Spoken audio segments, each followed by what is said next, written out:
Hey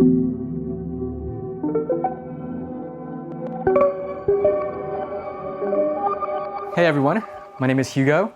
I'm one of the co-founders of Tenbin, which is a new asset tokenization protocol. And today my talk will be structured in 3 parts. The first will be a look into the current RWA landscape. The second will be about some of the challenges hindering the growth of the space in our view. And the third will be about how Tenbin's tokenization model solves these problems. So first, where are we today? Now, there are many different angles we can take to analyze the current RWA landscape. But one that I'd like to present to you is by distinguishing between yield-bearing and non-yield-bearing assets. So today, around 72% of RWAs are yield-bearing, whereas only 28% are non-yield-bearing. And of course, this difference is even more exaggerated if we exclude gold. Now, why has this been the case? Why have we predominantly brought yield-bearing assets on-chain when we know that the universe of non-yield-bearing assets is much more diverse than what we have? And this is because in the past few years, the stablecoin market cap really has ballooned. It's exceeded $300 billion now. And these stablecoins needed to be put into use. So very naturally, we brought a lot of short-term yield-bearing instruments on-chain to give these idle stablecoins a home to generate low-risk yield. And this is what I like to call the sort of bring your own yield phase of tokenization. But the success of the bring your own yield tokenization phase has masked the fact that we've also failed to bring a lot of other types of asset classes on chain. Now, why is that? There are a few different challenges that we've identified. First, liquidity. Second, operational frictions. And third, liquidation pathways. So we'll go over them one by one. The first is liquidity. And the importance of liquidity is very well known. It really is the foundational layer of markets. It gives confidence for token holders.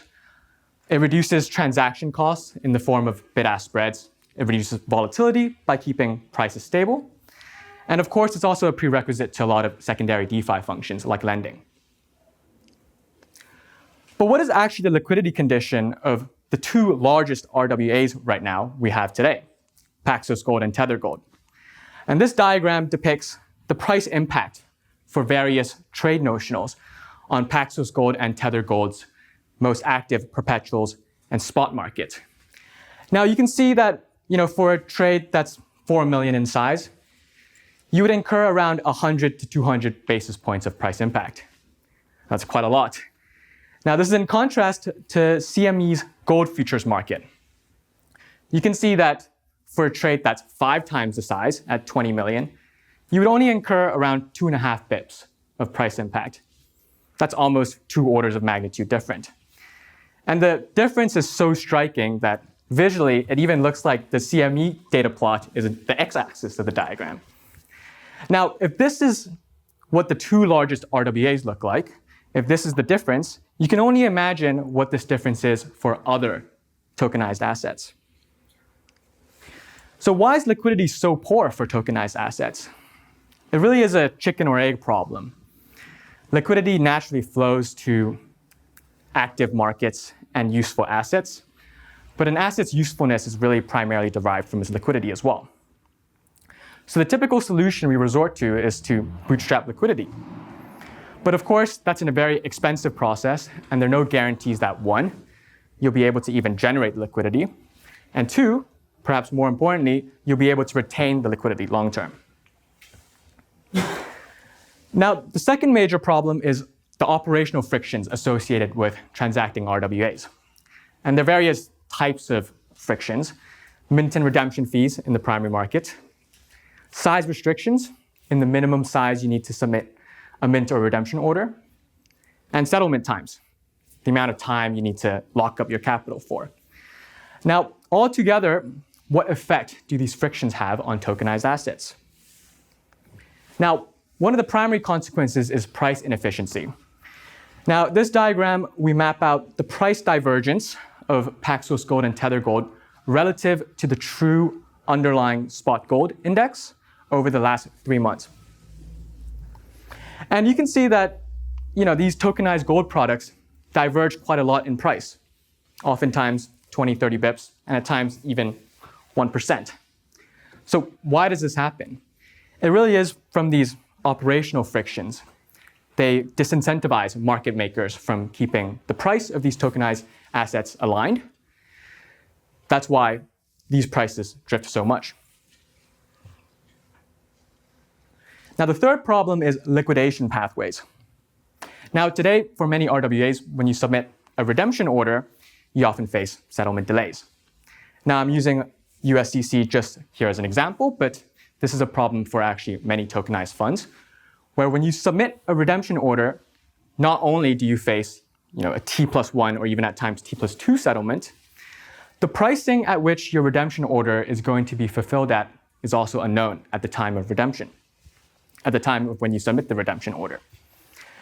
Now, these uncertainties, unknown pricing, long settlements, it makes it difficult for tokenized assets to be efficient collateral. Imagine you're a liquidator, you've just taken over this tokenized asset as collateral. Sure, you can redeem it, but one, you don't know what you're going to get in return for it, and two, your capital is tied up for a period of time. So what causes these problems? In our view, these problems are really from the way we've been approaching tokenization. We've largely been following this model where we wrap assets in the following process. We acquire the underlying asset, we keep the asset in custody, and then we publish ownership via a token on-chain. And the result of this process is we create tokenized assets that are successful in bringing asset exposure. But beyond exposure, you can't really do anything interesting or useful with them. So if tokenization 1.0 is about asset wrapping, in tokenization 2.0, we need to bring market structure on-chain. We can't just solely bring asset exposure. We have to bring the sort of habitat around the asset on-chain. Now, market structure is somewhat of a vague term, but this includes market characteristics beyond exposure, like liquidity, yield, settlement procedures, etc. And we already established that bootstrapping liquidity is a very challenging task. So how are we supposed to bootstrap all these other market characteristics? And the answer is we don't. We can directly import these characteristics from traditional venues. These traditional venues over the course of decades have developed such mature market characteristics that there really is no need for DeFi to reinvent the wheel. We can simply act as a bridge and reflect. And that's what we built Tenbin to achieve.